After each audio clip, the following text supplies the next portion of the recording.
this? When was this? When was this? When did? Tell me about Sultan. I mean, I'm sorry, but these are episodes I don't know. Many people who follow your career, otherwise movie buffs would want to know about it. Tell me about what was said to you. In what context? I was offered a film called Sultan with Salman Khan. The director came to my house. He narrated me the film. And I had just given a big blockbuster, and I was like, I don't want to work with Khans. I want to just do my film.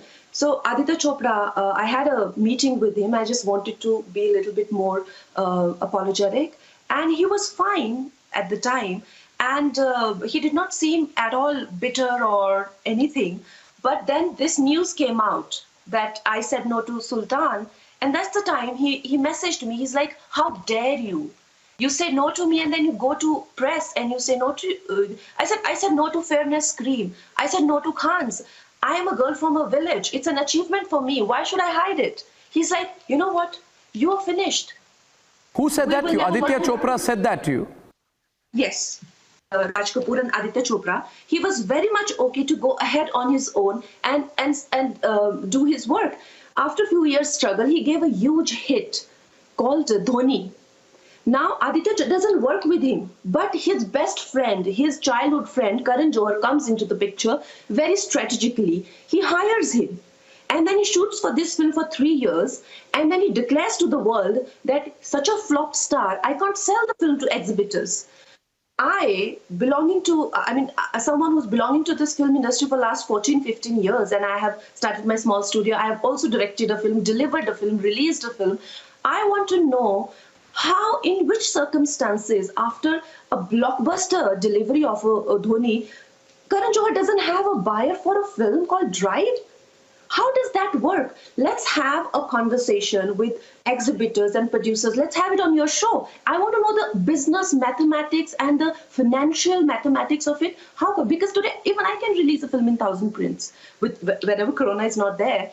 Even somebody like me who's an upcoming studio, I have the Karan Johar does not have the ability to release suppose it's a big disaster, but to save everybody's name and careers and But the film was not a disaster. I'm so sorry to intervene. Dhoni was not a disaster film. It was a great film, wasn't it? Wasn't it successful?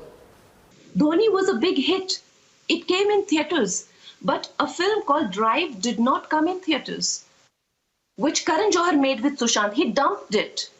He said, I can't sell this film with this flop star. This was this whole business racket that he's created, which declared his films as hit. And big films like even Manikarnika and Chichore and Dhoni are declared semi-hits.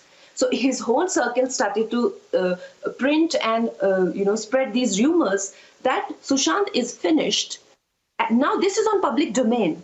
You can see that this film Drive was not released, and only media reports that Sushant is a flop actor, so Karan Johar is not finding a buyer for his film.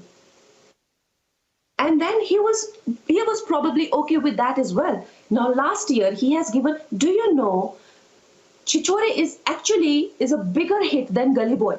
How many of us know that? It made more money than Gully Boy.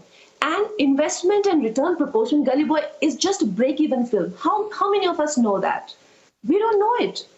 And Chichore, yes, Ranveer Singh's character in Gully Boy was the character sketch, and of course he deserved his award. But Chichore, for his best director, for best film, there was absolutely no acknowledgement. You are celebrating a mediocre film, and somebody like, when Lakshmi Bai's role, I have done somebody like Alia Bhatt, such a mediocre actor, for 10 minutes role, flaunting a Best Actor trophy. Zoya Akhtar, for a mediocre film, flaunting Best Director, when people like Nitesh and, they absolutely have no acknowledgement.